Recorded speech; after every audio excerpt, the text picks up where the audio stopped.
democracy dictates. It is a good system, it does need improvement. But I do believe that concerted public action can make a difference. Now here's what we need to do. We've seen people camping outside St Paul's Cathedral. We've seen demonstrations outside the House of Commons. There's that encampment led by the late Brian Hawes outside Parliament, in Parliament Square, day in, day out. Those things can attract publicity, they can attract the media, but they're not as directly, they don't impact as directly on members of Parliament as you can as individual constituents. And I think that what you need to do is make such a nuisance of yourselves, I know many of you have already, but actually keep contacting your MPs, and don't just do it yourselves. Get your friends, your family and your neighbours, people that know what you've had to suffer, even if they haven't suffered it themselves, to go to the advice surgeries. All MPs, as far as I'm aware, hold advice surgeries. They may be in libraries, church halls, they may be in constituency offices, they may be in council offices, or sometimes even in supermarkets. But they will be held regularly within the constituency. Go and see your MP. Take that 15-minute slot. Don't just do it once, do it again. If you don't hear from them, go back to them 6 months later, 3 months later. Ring them up, email them, make a nuisance of yourselves. Because those who shout loudest are often the ones who get heard. And it's very, very true of politics, more so perhaps than in any other field or any other profession. Members of Parliament also get inundated with emails. That's no reason why you shouldn't add to that inundation. Send those emails in. They have to be responded to. But write letters. And one of the things we find as MPs is if we get concerted campaigns where you download the piece from the internet, put your name on it and shove it through to the MP, they tend not to take as much notice by MPs as your own words. Write something in your own words. You can type it on a computer or a typewriter or write it in your handwriting. To be honest, when I see a pile of letters in my office, the ones I pick out first if I'm opening the mail, I don't often open my own mail, are the ones that are in handwriting to Fabian Hamilton MP and my constituency office address or House of Commons London. They're the ones I want to open first. How many of you, when you pick up the morning mail, if it comes through your letterbox at whatever time of the day, and you pick up that pile of mail, you ignore the circulars, the things that are obviously just sent out by the electricity companies or Virgin Money or whatever it may be, and you pick up the letter that is in handwriting. Handwrite. That really is powerful. Keep a copy. If you've got a computer, scan it, keep it, photocopy it, just keep a carbon copy, whatever it may be. Keep a copy, but send it handwritten to your MP. That will have more power than anything else. I think also that the lobbies that are held, that meeting we had in Westminster Central Hall, Mr. Chairman, Paul, I think that was a powerful meeting. Now, I know it's a lot of effort and expense for you to organise, but do that again.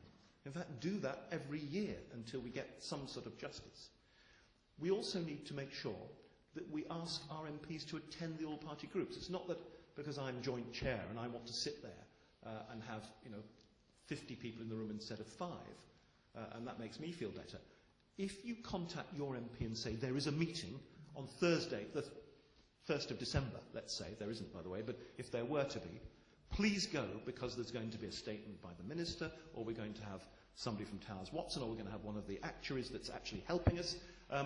Somebody there that's going to take interest, get your MP to attend that meeting. By the way, you can attend it too if you live anywhere near London. But ring your MP, email your MP, contact your MP and say, there is this meeting, you've expressed an interest in justice for equitable policyholders. We don't have justice with this bill, which is now an Act of Parliament. Please, please attend.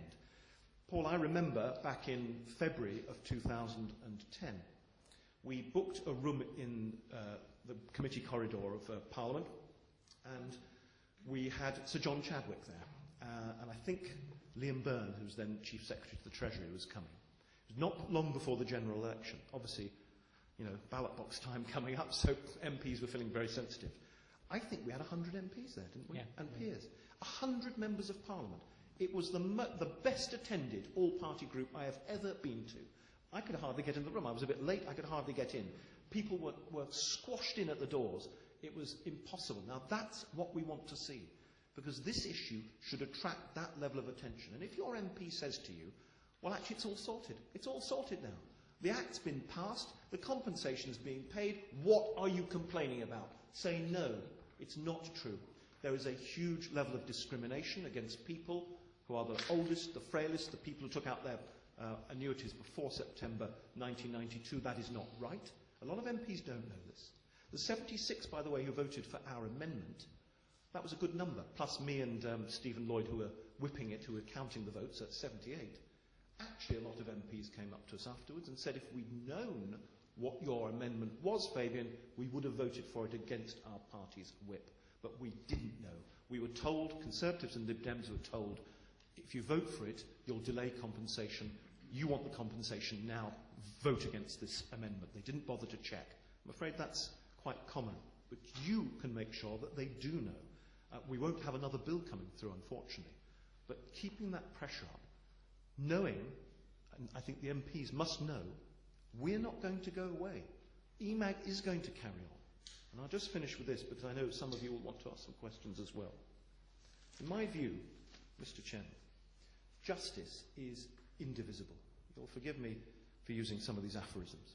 Justice is blind, but justice delayed is indeed justice denied. You can't have partial justice because it's no justice at all. And you can't have justice for some.